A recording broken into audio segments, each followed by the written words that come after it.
Vous savez, dans un sens, cette cigarette, elle me rappelle un peu toute l'aventure YouTube. Dans le sens où on se consume jusqu'à ce qu'on soit plus en mesure de continuer. C'est peut-être pas le cas pour les plus grands, les gens qui arrivent à gérer et tout, mais pour tous les plus petits comme moi et virtuellement tous les copains que j'ai eu sur YouTube, c'est un peu plus ça qui se passe. C'est qu'arrive à un moment où YouTube, c'est pas notre activité principale et on se doit de mettre un peu le truc de côté. Ça rappelle d'une certaine manière le fait qu'il y a beaucoup d'appelés et peu d'élus. Jusque-là, c'est très bateau dit comme ça. Beaucoup de gens se sont lancés dessus juste pour s'éclater, et ils se sont éclatés pendant quelques semaines, quelques mois, parfois quelques années, et puis à un moment, ils sont partis. Il y en a qui pensaient jamais pouvoir marcher, il y en a qui n'ont d'ailleurs jamais marché. Mais tu reprends à l'ancienne, ça parlera peut-être pas à tout le monde, mais... Même moi, ça m'a pas parlé, ça m'a parlé quand j'ai découvert en 2017 le type, et en 2017, ça faisait déjà 3 ans qu'il avait arrêté sa chaîne. Mais c'était une pointure du début du YouTube game français. Et ce type, globalement, il se tapait des délires avec ses potes et il allait au loin du délire. Il a fait des vidéos musicales qui étaient folles. J'ai des billets verts, swag millionnaire. Il a peut-être gagné des sous, peut-être pas, mais en tout cas, à un moment, alors qu'il était à son prime, il est parti. Et il est jamais revenu. Il y avait des rumeurs comme quoi il reviendrait 1 an plus tard, comme quoi il reviendrait à un moment ou à un autre, mais... c'est peut-être juste que ça lui plaisait pas. Et je repense souvent à tous les copains que j'ai eu sur YouTube. C'était parfois, ou en tout cas au début, c'était les gens du collège, tu vois. C'est tout con, mais les gens populaires qui ouvrent une chaîne et ça marche. Enfin, ça marche. T'imagines, 260 abonnés. Alpati. Ils ont fait de l'urbex, des vidéos de challenge et dégustation, filmées au téléphone et les vidéos Agario à l'ancienne. Et aujourd'hui, c'est une chaîne morte. Il n'y a plus de vidéos. C'était pareil pour Smilia, qui était une meuf dans mon collège qui faisait des vidéos qui étaient... bon, que tu crush pendant 5-6 ans, quoi. Non, 5-6 ans, j'exagère. Bonjour, ceci est une révélation. Enchanté. Elle m'avait filé 3 râteaux. Je m'en souviendrai toujours. Mais pareil. Elle a arrêté sa chaîne. Ça fait 7 ans que je suis sur YouTube. J'ai toujours eu un truc où... je sais pas, il y a quelque chose qui me plaît dedans. Il y a quand même un certain investissement qui part là-dedans. C'est peut-être ça que les anciens copains de YouTube n'ont pas compris ou n'ont pas forcément eu la motive de persévérer. Parce que oui, c'est un milieu qui demande énormément d'investissement, même à côté. Et c'est un milieu, genre, l'audiovisuel en général, et je pense qu'on peut considérer YouTube comme de l'audiovisuel. C'est un milieu, si tu veux, où beaucoup de gens qui aujourd'hui sont au top, c'est des gens qui ont commencé avant à faire des choses à côté. Et à surtout ne pas attendre d'avoir telle caméra ou d'avoir tel machin pour faire les choses. T'es là, tu fais les choses, et puis point barre. Tu fais ce que tu peux, comme tu peux, t'essaies d'en tirer le meilleur, et puis ça marche. Ou ça marche pas, mais ça sera toujours bénéfique. Mais alors c'est quoi? C'est des gens qui commencent au collège et qui n'y arrivent pas et qui arrêtent parce que ils trouvent qu'ils font pas assez de vues. C'est un peu facile. La vérité, c'est qu'il y a plein de raisons d'arrêter, il y a plein de raisons de commencer, il y a plein de raisons de... C'est ça c'est le côté artistique de l'industrie, j'ai envie de te dire, peut-être. C'est peut-être ce côté extrêmement personnel où, bah, chacun a ses raisons de démarrer. Même si le matériel est souvent le même partout, on va utiliser souvent les mêmes marques, souvent les mêmes principes, les mêmes concepts. C'est peut-être les raisons personnelles et les petites variations qui font que ça rend la chose intéressante.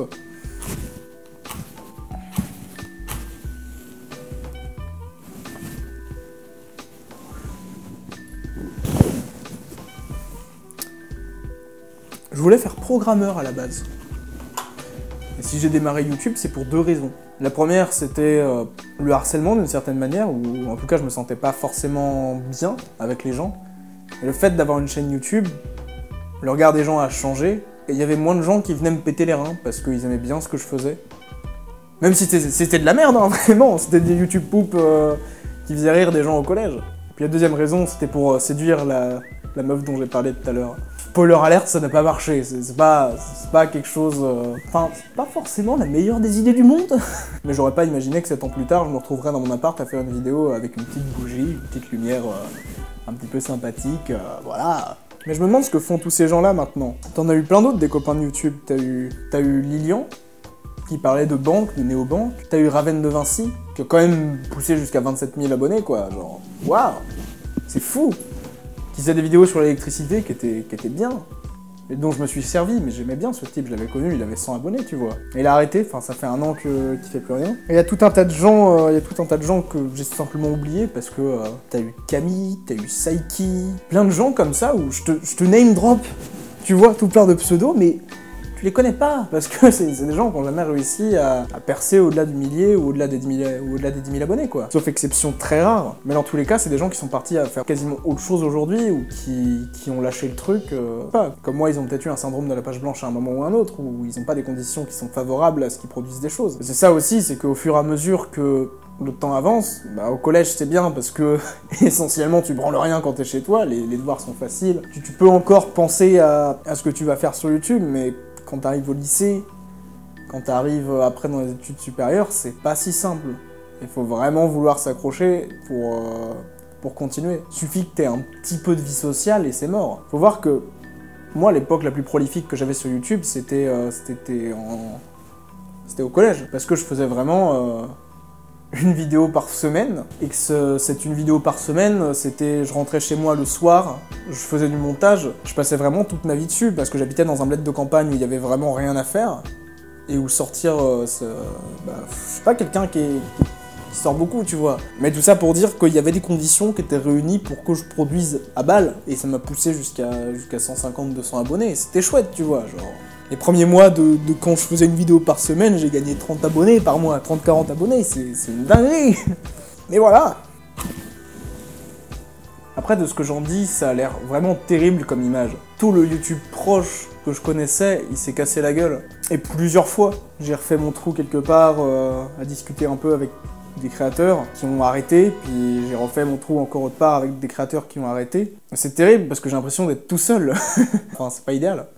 Après, c'est pas tout noir comme affaire. Il y a un petit peu de lumière, tu vois, dans cette grande part d'ombre. Il y avait une chaîne YouTube qui était sympathique, qui s'appelait Bad Time Company, qui est aujourd'hui la chaîne personnelle d'Adrien Collier, qui est un type que j'avais rencontré. C'est le seul type que je connaisse comparable à ma chaîne, dans le sens où j'essaie de parler des backstage de l'audiovisuel et à faire des courts-métrages et à faire des choses comme ça. Là, en ce moment, pas trop. Hein. Les courts-métrages, on repassera pour l'instant. À l'époque, c'était le seul mec que je connaissais qui faisait la même chose. Et c'est un type, je crois qu'il vient de Lyon. Il a fait ses études à Marseille dans une école de ciné et aujourd'hui, il se retrouve...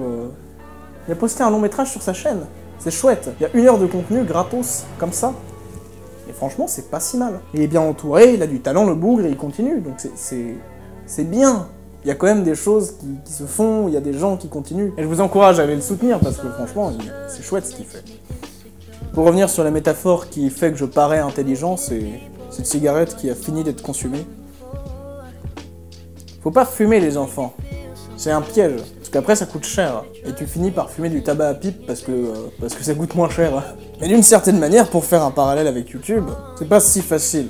Si c'était facile, tout le monde le ferait, oh là là. Et toutes ces chaînes mortes le prouvent bien. C'est un milieu où les règles changent du jour au lendemain, et où on est rendu à un stade où c'est un milieu qui devient verrouillé, qui est un peu mort. J'ai ce feeling, ce sentiment qu'il y a beaucoup moins de chaînes aujourd'hui qui percent.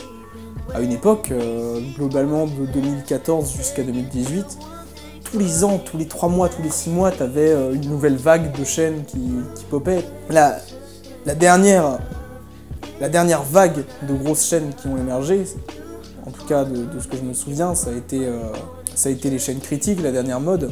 On a eu Antox Colaboy, on a eu Sir Gibbsy, on a eu Maxella, et aujourd'hui c'est des gens qui ont quasiment tous bougé de ce milieu-là, ou alors qui peinent à se renouveler. Et c'est rigolo de se faire des copains youtubeurs, parce que tu vois dans leur contenu les tendances. J'ai eu des potes qui étaient youtubeurs critiques, j'ai eu des potes qui étaient... J'ai plus de souvenirs de ce que c'était avant, de ce qu'il y avait avant comme mode, mais c'est des effets de mode, souvent. Et il y a un tas de chaînes qui se lancent en se disant ça me plaît, et qui finissent par tomber parce qu'ils n'arrivent pas à renouveler le concept, ou qu'ils n'ont pas capté, qu'ils sont pas arrivés au bon moment, qu'ils n'ont pas les bons contacts. Et voilà, c'est tout pour moi. J'espère que vous aurez apprécié cette vidéo. Le pouce bleu de l'amour, tout ça. Et à ciao, bonsoir.